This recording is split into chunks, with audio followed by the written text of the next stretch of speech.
बिस्मिल्लाहिर्रहमानिर्रहीम। स्टार्ट करते हैं आज न्यू टॉपिक एफबीआर का। तो उससे पहले हम थोड़ा सा बेसिक्स पढ़ते हैं। स्टेट्स अगर स्टेट्स की बात करूँ तो स्टेट से कितने ऑर्गन्स होते हैं, मीन्स कितने पिलर हो सकते हैं। तो स्टेट के पहला पिलर मेरे पास है कौन सा, लॉ मेकिंग का। पहला पिलर कौन सा है हमारे पास, लॉ मेकिंग। सेकंड पिलर कौन सा है हमारे पास, लॉ इन्फोर्समेंट।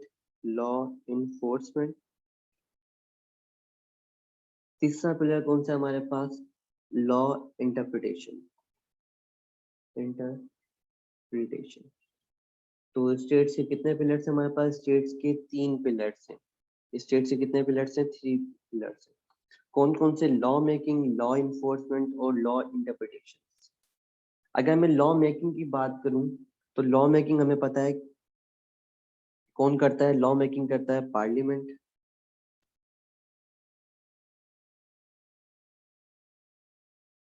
जिसको हम क्या बोलते हैं, बाइकैमरल सिस्टम बोलते हैं, कि मैं 2 बंदों के साथ मिलकर चल रहा है। एक बंदा कौन, नेशनल असेंबली, और सेकंड पर्सन कौन, सेनेट।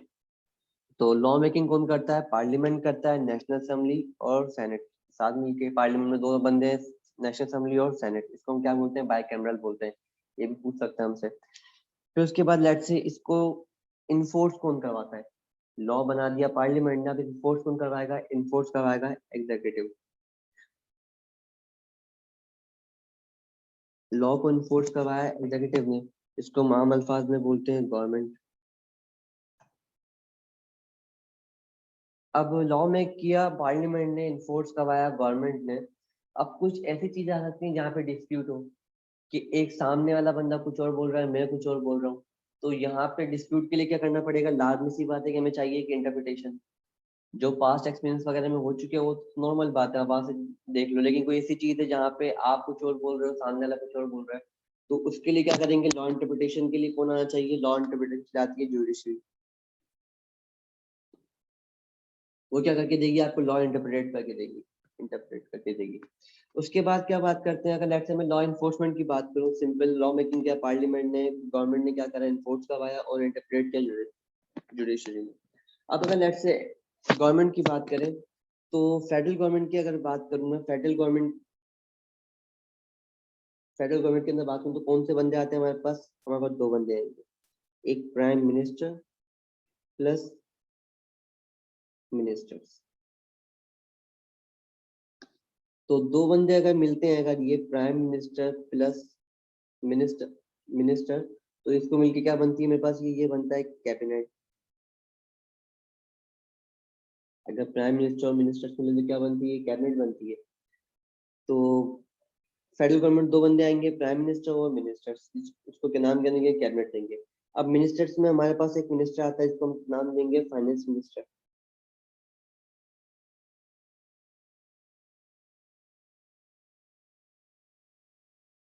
ये किसको हेड कर रहा होगा, ये हेड कर रहा होगा, हेड ऑफ मिनिस्ट्री को हेड कर रहा होगा। तो ये क्या होगा, मिनिस्ट्री ऑफ फाइनेंस कहलाएगा। एक डिपार्टमेंट स्टार्ट होगा, मिनिस्ट्री ऑफ फाइनेंस। अब मिनिस्ट्री ऑफ फाइनेंस के अंदर क्या होंगे, सब डिविजन होंगे। ये डिवीजन अलग, ये डिवीजन, ये डिवीजन। तो लॉ इन्फोर्स किसने करवाया, गवर्नमेंट ने। गवर्नमेंट, अगर फेडरल गवर्नमेंट की बात करूँ तो कितने 2 बंदे आएंगे, एक प्राइम मिनिस्टर और एक मिनिस्टर, जिसको हम क्या बोलते हैं, कैबिनेट बोलते हैं। मिनिस्टर्स की बात कर रहे हैं तो मिनिस्टर्स में एक मिनिस्टर होगा हमारे पास फाइनेंस मिनिस्टर, जो कि हेड ऑफ मिनिस्टर होगा। किसका हेड ऑफ मिनिस्टर होगा, मिनिस्ट्री ऑफ फाइनेंस का। जब मिनिस्ट्री ऑफ फाइनेंस की बात करते हैं तो यहाँ पे सब डिविजन हो रही होंगी, डिवीजन 1, डिवीजन 2, डिवीजन 3। इसमें से एक डिवीजन का नाम है हमारे पास FBR, federal board of revenue. तो इसको सिंपल लफ्ज में क्या बोल सकते हैं कि फेडरल गवर्नमेंट अपना FBR is the division of ministry of finance. FBR is division of ministry of finance. तो छोटी सी बात हमने की। अब FBR की बात करें तो FBR में भी क्या होंगे, सब डिपार्टमेंट्स आ रहे होंगे। तो FBR के 2 डिपार्टमेंट्स की बात करते हैं। तो अब डिपार्टमेंट्स की बात कर रहे हैं हमारे हम लोग, तो डिपार्टमेंट कौन से होंगे, एक डिपार्टमेंट इसका है इनलैंड रेवेन्यू सर्विस, इसको इन शॉर्ट हम कहेंगे IRS। तो एक डिपार्टमेंट कौन सा है इसका, इनलैंड रेवेन्यू सर्विस, और सेकंड डिपार्टमेंट कौन सा है इसका, Pakistan custom service. Second department कौन सा है, पाकिस्तान कस्टम सर्विस। तो एफबीआई के दो डिपार्टमेंट के बारे में बात की हमने, IRS और एक PCS।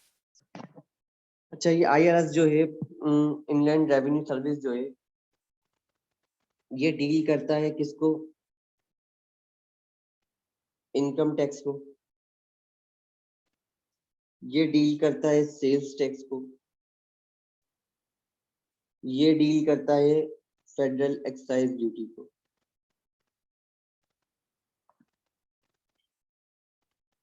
तो तीन चीजों के बारे में डील कर रहा है ये inland revenue service, income tax, sales tax और FAD।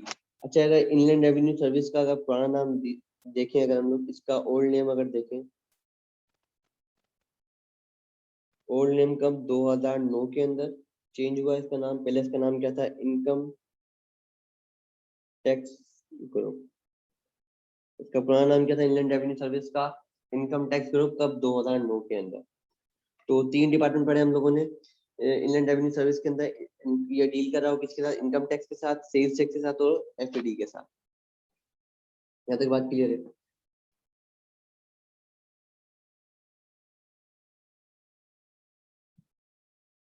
अब अगर हम FBI की बात कर रहे हैं, अगर हम FBI की बात कर रहे हैं, इस FBI की बात कर रहे हैं, तो FBI का एक मेन हेड ऑफिस होगा। मेन क्या होगा, हेड ऑफिस होगा। हेड ऑफिस को हम क्या बोलते हैं, हम हेड ऑफिस को बोलते हैं बोर्ड। बोर्ड बोलूं, हेड ऑफिस बोलूं, बात सेम है। अच्छा, ये हेड ऑफिस है कहाँ पे हमारे पास, ये हेड ऑफिस है हमारे पास इस्लामाबाद के अंदर। तो बोर्ड क्या, अब बोर्ड में क्या होगा, बोर्ड में क्या होगा, बोर्ड में सबसे पहले आ रहा होगा आपके पास chairman plus all members. Board board में कौन होंगे, चेयरमैन होंगे, और सारे के सारे क्या होंगे, बंदे होंगे। अब इस बंदों में भी क्या होगा, इसमें अलग डिवीजन कर रहे होंगे, उन्हें इनको डिवाइड कर रहे होंगे। ओके, चेयरमैन और मेंबर्स, फिर ये डिवाइड हो रहा है अदर मेंबर्स में। पहला कौन है, लाइन मेंबर्स। सेकंड है हमारे पास फंक्शनल मेंबर्स, फंक्शनल मेंबर्स।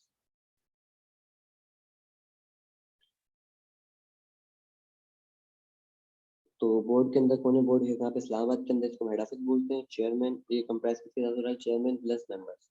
अब मेंबर डिवाइड हो रहे हैं दो ग्रुप में, एक लाइन मेंबर्स और एक फंक्शनल मेंबर्स। फंक्शनल मेंबर्स कौन कौन से, ऑडिट और IT के अंदर। और लाइन मेंबर्स कौन से हमारे पास, लाइन मेंबर्स हमारे पास वही सेम ऊपर वाले, IRS इंडियन रेवेन्यू सर्विस, और second PCS Pakistan custom services. इनको हम क्या बोलते हैं, मेंबर ऑपरेशंस। Member operations. तो हेड ऑफ मेंबर ऑपरेशंस कौन सा कहलाएगा, IRS कहलाएगा। हेड ऑफ मेंबर ऑपरेशन कौन है हमारे पास, IRS है, और यहाँ पे कौन है, PCS है। तो ये हमने छोटा सा पढ़ा कि चेयरमैन क्या होता है, मेंबर क्या होता है, लाइन मेंबर्स वगैरह में क्या होता है, IRS आता है और PCS आता है। फंक्शनल मेंबर्स में ऑडिट आता है और IT आता है। फिर हमने बात करनी है कि किसके ऊपर, फील्ड फॉर्मेशन के ऊपर, कि रेवेन्यू कलेक्शन कहाँ कहाँ से हो रहा है, कौन कौन सा ऑफिस वगैरह हमारे पास। तो फील्ड फॉर्मेशन पढ़ते हैं हम लोग।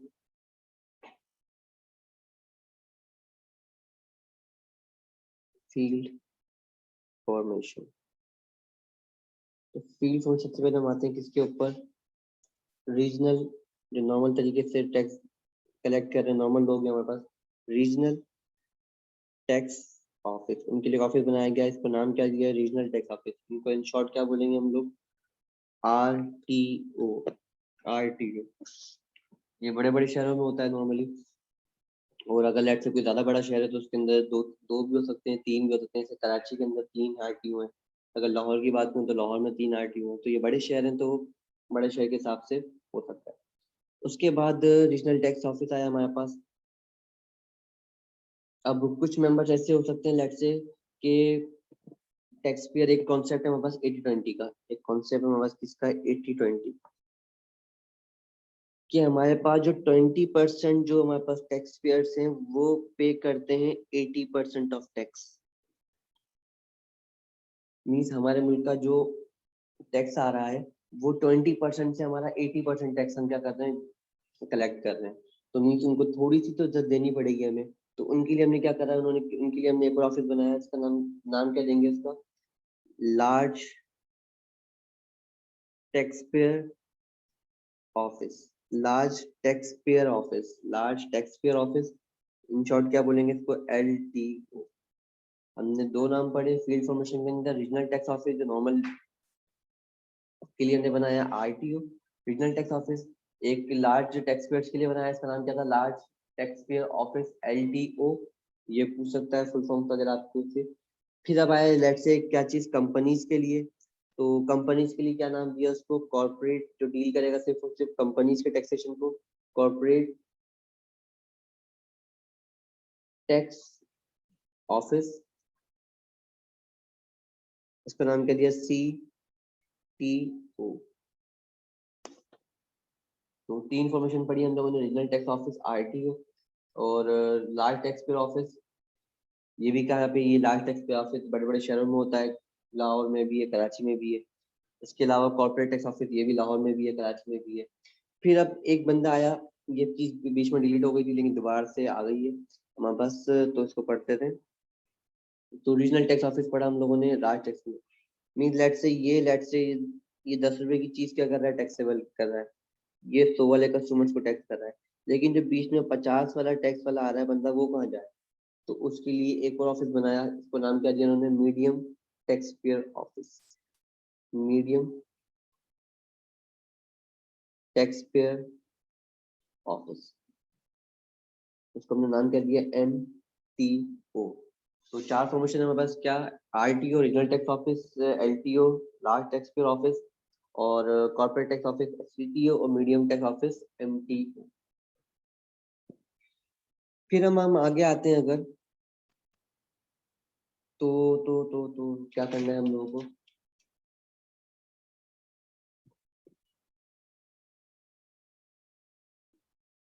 अच्छा ये FBR जो हमने पढ़ा है, FBR जो पढ़ा हम लोगों ने, तो ये FBR इन्फोर्स कब हुआ, FBR इन्फोर्स हुआ 2007 के अंदर। ये किसको, इसको हम क्या बोलते हैं, FBR एक्ट 2007 बोलते हैं।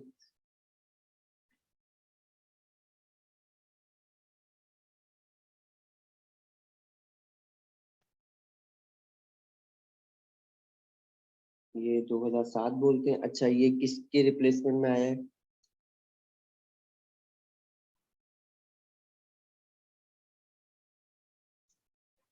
ये कौन सा है, FBR एक्ट 2007 है।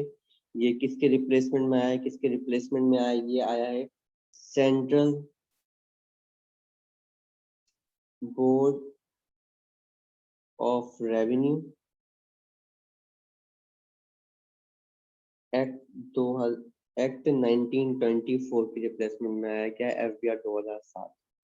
तो ये पॉइंट भी MCQ में आ सकता है कि central board of revenue, central board of, इनको शॉर्ट क्या बोलेंगे, CBR। तो ये याद रखना है।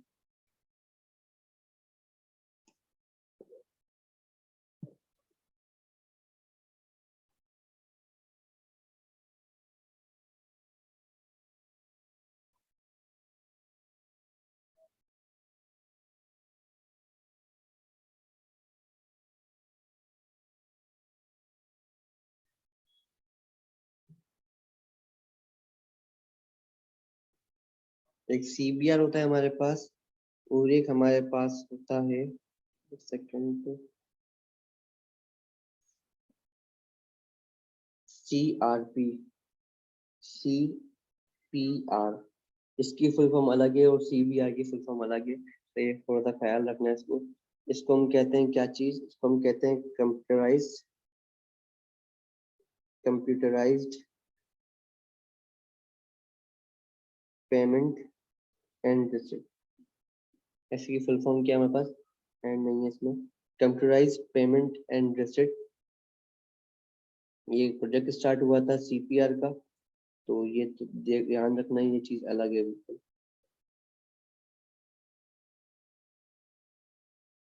अच्छा, उसके बाद नीचे आते हैं हम लोग अपने टॉपिक पे।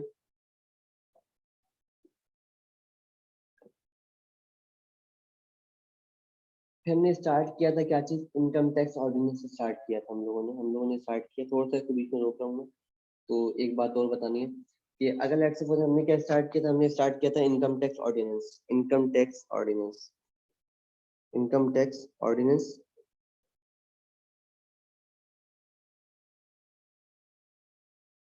इनकम टैक्स ऑर्डिनेंस 2000 कौन सा, ये 2001 है हमारे पास। ये सारे पॉइंट में कौन सा कर रहा हूँ, ये एमसीक्यू वाले पॉइंट कवर कर रहा हूँ मैं यहाँ पे, कि इनकम टैक्स ऑर्डिनेंस कौन सा है, 2008। इसने किसको रिप्लेस किया था, इसने किसको रिप्लेस करके आया था, ये पॉइंट मैंने कल एमसीक्यू में देखा था, तो वो पॉइंट ये बताना चाह रहा हूँ मैं। तो अगर मैं पहली बात करूँ तो सबसे पहले नंबर पे कौन सा था, पहले नंबर पे था हमारे पास, चल रहा है, सबसे पहला था हमारे पास income tax act 1972, sorry 1922। Second पे आया हमारे पास इनकम टैक्स ऑर्डिनेंस 1979। थर्ड पे कौन सा हमारे पास, इनकम टैक्स ऑर्डिनेंस 2001। एक सवाल कहीं पढ़ा था मैंने कल कि इनकम टैक्स ऑर्डिनेंस ने किसको रिप्लेस किया था, कौन सा था वो, इनकम टैक्स ऑर्डिनेंस 1979 को रिप्लेस किया था। 1979 को क्या कहते हैं, रिप्लेस करके आया था इनकम टैक्स ऑर्डिनेंस। तो इनकम टैक्स ऑर्डिनेंस किसको रिप्लेस करता हुआ आया था, 1979 के ऑर्डिनेंस को रिप्लेस किया उसने 2001 वाला। अच्छा, 2001 वाला जो है हम टैक्स ईयर पढ़ चुके हैं, तो ये टैक्स ईयर कौन सा कहलाएगा, ये टैक्स ईयर कौन सा कहलाएगा। अगर हम अब इनकम टैक्स ऑर्डिनेंस जो है, ये आया तो भले कब आया था, ये आया भले 2001 के अंदर है, लेकिन ये इन्फोर्स कब से हुआ, इसकी इन्फोर्समेंट की डेट हमें पढ़नी है। इसकी इन्फोर्समेंट की डेट है, ये इन्फोर्स कब से हुआ, इन्फोर्स कब से हुआ, ये इन्फोर्स हुआ 1 जुलाई 2002 से, 2002 से। तो अगर कोई पूछे एमसीक्यूज के अंदर कि इनकम टैक्स ऑर्डिनेंस 2002 में इन्फोर्स कब हुआ, 1 जुलाई 2002 से, तो इसका टैक्स ईयर कौन सा होगा, पहला टैक्स ईयर कौन सा अप्लाई हो रहा होगा यहाँ पे, तो पहला टैक्स ईयर अप्लाई हो रहा होगा अगर 2001 2002 से स्टार्ट हुआ, अगर नॉर्मल टैक्स ईयर हमें पढ़ना आता है अगर, तो हमने क्या देखना है कि ये स्टार्ट हो रहा है 1 जुलाई 2002 से, तो खत्म कहाँ हो रहा होगा, ये खत्म हो रहा होगा 30 जून 2003 पे। तो ये कौन सा टैक्स ईयर होगा, टैक्स ईयर 2003 पे अप्लाई हो रहा होगा इनकम टैक्स ऑर्डिनेंस 2000 एक्ट। ये पॉइंट एमसीक्यूज का था, तो उसको मार्क कर लेना, लिख लेना अपने पास कहीं पे, तो पीडीएफ मिल जाएगी आप लोगों को। तो इनकम टैक्स ऑर्डिनेंस कब से, कौन से टैक्स ईयर में अप्लाई हुआ था, टैक्स ईयर 2003 के अंदर, इन्फोर्स कब हुआ था, 1 जुलाई 2002 के अंदर। ये बात क्लियर है, उम्मीद करता हूँ। अच्छा, अगर लेट से बात करूं मैं ऑर्डिनेंस की, नॉर्मली हम क्या पढ़ रहे होते हैं, एक्साइज एक्ट पढ़ा हम लोगों ने, फेडरल एक्साइज एक्ट पढ़ा हमने, तकरीबन एक्ट पढ़ रहे हैं, लेकिन ये ऑर्डिनेंस क्यों आ रहा है यहाँ पे। तो अगर हम देखें कि लॉ मेक कैसे होता है, हम लॉ मेकिंग अगर देखें हम लोग, तो लॉ मेकिंग हमें सीखनी है, लॉ मेकिंग कैसे हो रही है। अगर लेट से फॉर एग्जाम्पल कोई परमानेंट बेसिस पे हो रहा है, कोई परमानेंट बेसिस पे लॉ आ रहा है, तो क्या बनता है, वो बनता है एक्ट, जिसको कौन बनाती है, पार्लियामेंट बनाती है, कौन बना रही है, पार्लियामेंट बना रही है। एक लॉ मेकिंग हो रही है, परमानेंट, कोई परमानेंट लॉ है तो क्या बन जाएगा, वो बन जाएगा एक्ट हमारे पास।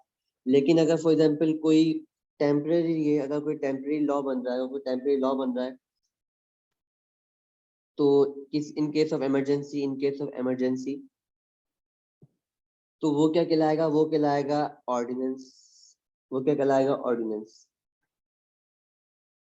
जिसकी टाइम पीरियड कितना होता है, जिसका टाइम पीरियड होता है 120 दिन के लिए वैलिड होता है, जिसका टाइम पीरियड कितना है 120 दिन। ये कौन कर सकता है, ये टेम्पररी कर सकता है डायरेक्ट प्रेसिडेंट। ये कौन करता है टेम्पररी लॉ, कौन बनाता है, ये प्रेसिडेंट बनाता है, ये बनाता है प्रेसिडेंट। इसका टाइम पीरियड कितना होता है 120 दिन का, 120 दिन का।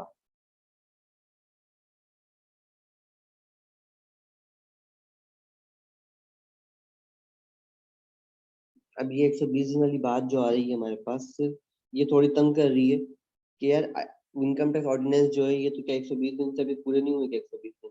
ये अगर लेट्स से इसको एक्सटेंड करते हैं तो इसको एक्सटेंशन का कितना कर सकते हैं, एक्सटेंड हम कर सकते हैं इसको 120 दिन और एक्सटेंड कर सकते हैं। 120 दिन क्या कर सकते हैं और एक्सटेंड कर सकते हैं, एक्सटेंड। लेकिन ये कौन कर सकता है, ये नेशनल असेंबली करेगी। ये कौन करेगी, नेशनल असेंबली का पावर है इसकी। उसके बाद ये जो टैक्स होगा, ये जो ऑर्डिनेंस होगा, ये लॉ जो होगा, ये क्या हो जाएगा, रिपील हो जाएगा, मीन्स खत्म हो जाएगा। इसके बाद क्या होगा, ये लॉ क्या हो जाएगा, रिपील हो जाएगा, मतलब खत्म हो गया, डेड हो गया, टाटा बाय बाय। तो क्या हमारे 240 दिन पूरे ही नहीं हो रहे अभी तक। अब प्रेसिडेंट अगर ये लेट से ऑर्डिनेंस अगर बना रहा है, कोई लॉ अगर इमरजेंसी के केस में टेम्पररी बेसिस पे कर रहा है, तो क्यों करेगा, पेरेंट भी कब करेगा, दो कंडीशन में कर रहा होगा। Not in session means members वगैरह नहीं है हमारे पास, मेंबर दूर दूर से आए हुए और हमें कोई इमरजेंसी में लॉ लेना है, तो अगर हम उनका इंतजार करते हैं,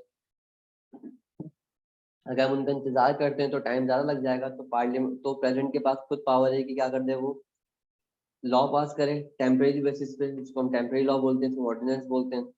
या तो पार्लियामेंट हो ही ना, पार्लियामेंट क्या करती हो, पार्लियामेंट एग्जिस्ट ही ना करती हो, parliament is not exist. Parliament क्या करती हो, एग्जिस्ट ही नहीं करती हो, तो क्या कर सकता है प्रेसिडेंट के पास पावर है कि क्या करते हैं, लॉ पास करे टेम्परेरी बेसिस पे। उसकी टाइमिंग कितनी होगी, 120 दिन। और अगर इसको एक्सटेंड करना हो तो कौन एक्सटेंड करेगा, 120 दिन एक्सटेंड कर सकते हो। और आप उसके बाद क्या हो जाएगा, ये लॉ रिपील हो जाएगा, डेड हो जाएगा। तो क्या इनकम टैक्स ऑर्डिनेंस के 240 दिन पूरे ही नहीं हो रहे, सवाल हमारा ये है खाली।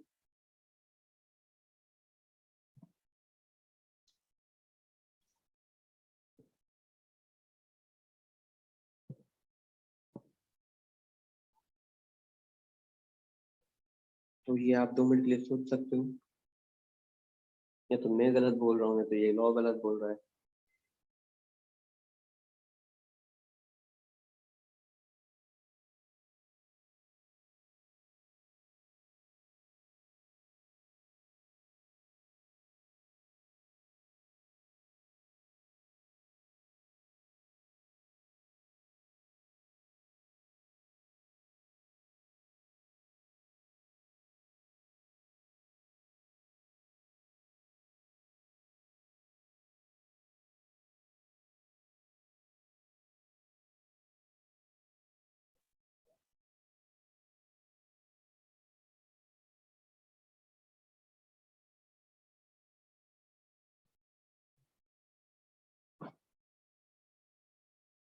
अब इसका ये लॉजिक है कि फॉर एग्जांपल इसकी रीजन ये है कि जब 1999 के अंदर पार्लियामेंट डिसॉल्व हो चुकी थी, तो परवेज मुशर्रफ साहब आए थे, जो क्या थे, चीफ एग्जीक्यूटिव थे। तो उन्होंने बोला कि उनके पास पावर थी, मीन्स सुप्रीम कोर्ट ने क्या दिया था उनको, सुप्रीम कोर्ट ने उनको पावर दी थी कि जो भी डिसीजन चाहे वो खुद ले सकते हैं। तो उस टाइम के ऊपर ये था कि सिंगल बंदा भी क्या करता था, अपना कॉन्स्टिट्यूशन के अंदर अमेंडमेंट कर सकता था। एक सिंगल बंदा कॉन्स्टिट्यूशन के अंदर क्या कर सकता था, अमेंडमेंट कर सकता था। तो 120 दिन वाली बात भी क्या खुद बनाते थे, 120 दिन क्या करते थे, एक्सटेंड क्या करते थे, खुद करते थे। लेकिन ये कंडीशन कब की, ये कंडीशन आज की कंडीशन है, ये कंडीशन आज की बात कर रहा हूँ मैं, ये आज की बात हो रही है।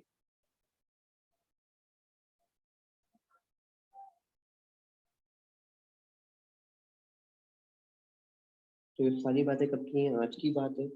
तो उस टाइम एक बंदे, सिंगल बंदे के पास पावर थी, क्या करते वो उसको